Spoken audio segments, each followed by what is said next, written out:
지금은 25살인 제가 고등학교 2학년 때 있었던 일입니다. 당시 저는 집안 사정으로 시골에 살고 계시는 할머니 댁에서 시내의 고등학교까지 통학을 하고 있었습니다. 할머니 댁은 한옥이었는데 일자형으로 된 집이었습니다. 가방이라는 집 맨 끝쪽의 방이 제 방이었는데 제일 넓고 깨끗한 데다 여름에도 서늘한 기운이 느껴지는 방이었습니다. 그때는 한여름이라 후덥지근한 열대야가 계속되고 있었습니다. 당시 할머니는 서울에 사시는 작은 아버지 댁에 가 계셨고 큰 방에서는 아버지가 주무시고 계셨습니다. 저는 제 방에서 열대야에 시달리며 새벽까지 잠을 이루지 못하고 있었습니다. 새벽 2시쯤 저는 보고 있던 TV를 끄고 선풍기 바람을 쐬며 잠을 청하고 있었습니다.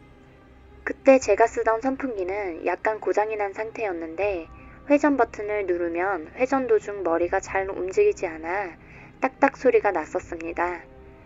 시골이다 보니 밤에는 조용해서 다른 소리가 없고 후덥지근한 날씨 때문에 뒤척이고 있다 보니 그 소리가 무척 거슬려 잠을 이룰 수가 없었습니다. 그렇게 한 3분 정도 지났을까요? 갑자기 어디선가 누군가 흐느끼는 소리가 들렸습니다. 무엇이 그리 서러운지 흑흑 울고 있었습니다.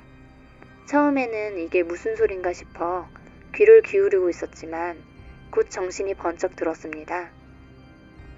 누워있다가 벌떡 일어나 귀를 세우고 집중했습니다. 그때 숟가락으로 새 그릇을 긁는 소리와 함께 서럽게 울고 있는 여자아이의 목소리가 들렸습니다. 배고파요. 밥 좀 주세요. 네?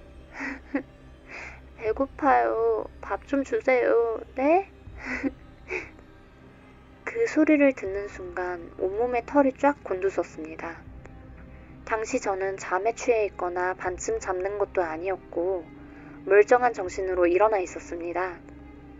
집에서는 개를 15마리 정도 기르고 있었는데 제 방에서 3m 근처에 개집이 있었습니다. 그날따라 우리 집 개들은 아무것도 들리지 않는 듯 조용히 있고 제 귀에는 그 소리가 계속 들려왔습니다. 소리는 벽 쪽에서 들렸는데 형체도 없이 계속 소리만 들려오니 정말 미칠 것 같았습니다. 정말 온몸이 굳어있는 와중에 수많은 생각이 머릿속을 스쳐 지나가는데 무조건 여기서 나가야겠다는 생각이 들었습니다. 베개를 품에 안고 나갈 기회만 엿보다 선풍기를 끈 뒤 마루로 뛰쳐나가 아버지가 주무시던 큰 방으로 뛰어들어갔습니다. 무척이나 더운 날이었지만 그날 저는 아버지 옆에 딱 붙어서 잤습니다. 아버지 곁에 있어서인지 아까 같은 일은 일어나지 않고 저는 마음을 가다듬고 잠을 청했습니다. 다음날 아침 저는 아버지가 깨우셔서 일어나게 되었습니다. 그런데 여전히 누군가 우는 소리가 들려왔습니다.